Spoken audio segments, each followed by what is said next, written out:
So what we have here is a classic example of jewelry restoration.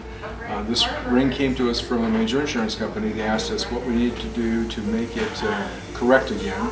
In this particular case, it appears perhaps the ring was run over by a car. We don't know exactly what happened, but every possible angle of it has been damaged, including cracking. The shank is out of line.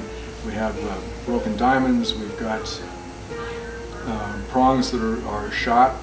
And so in this particular case, we're going to remake the ring from scratch. Now the important thing here is that this is a family heirloom. It's not a case where we can be close. It has to be done exactly correctly the way it was originally, so that the client doesn't see any difference between this ring and what the ring looked like before.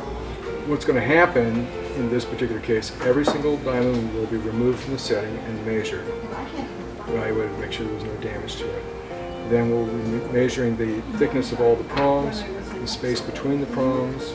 These prongs are the round things holding the diamonds. So, in other words, every aspect of this ring is going to be measured. All that information will be put into a database, and that will be the basis for recreating the ring to exact specifications of this ring.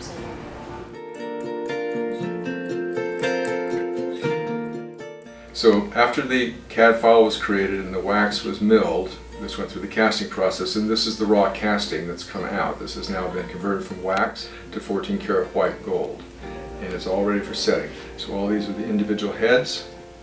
The diamonds will be going in there. The prongs on each head will be folded over the top of the stones. The stones will all be lined out so that the correct size is in each place, which goes back to the mapping of the ring originally. And the finished piece should be exactly as the original was. You'll notice that it's now not all cattywampus. It hasn't been smushed. It's nice and square. It's ready to go. Good for another 30 or 40 years.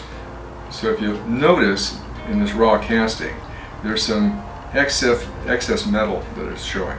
This is where it was attached to the sprue. The wax was attached to the sprue, and that came off. So there's some excess metal here. There's excess metal throughout here, and then we have some roughness in the shank through here. These are all residual of the casting process.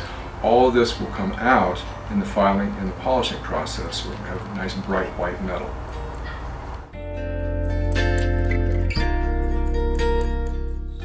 And here we have the finished piece. All the diamonds back in place, the damaged stones have been replaced, everything's reset. This is how the ring looked right before it was ever damaged. So this gold's nice and bright, very white, all very smooth. Everything's finished out. Sparkly diamonds, good 2.5, 3 carats total weight of diamonds. Nice, clean, bright stones. This is a fun project. I enjoyed doing it.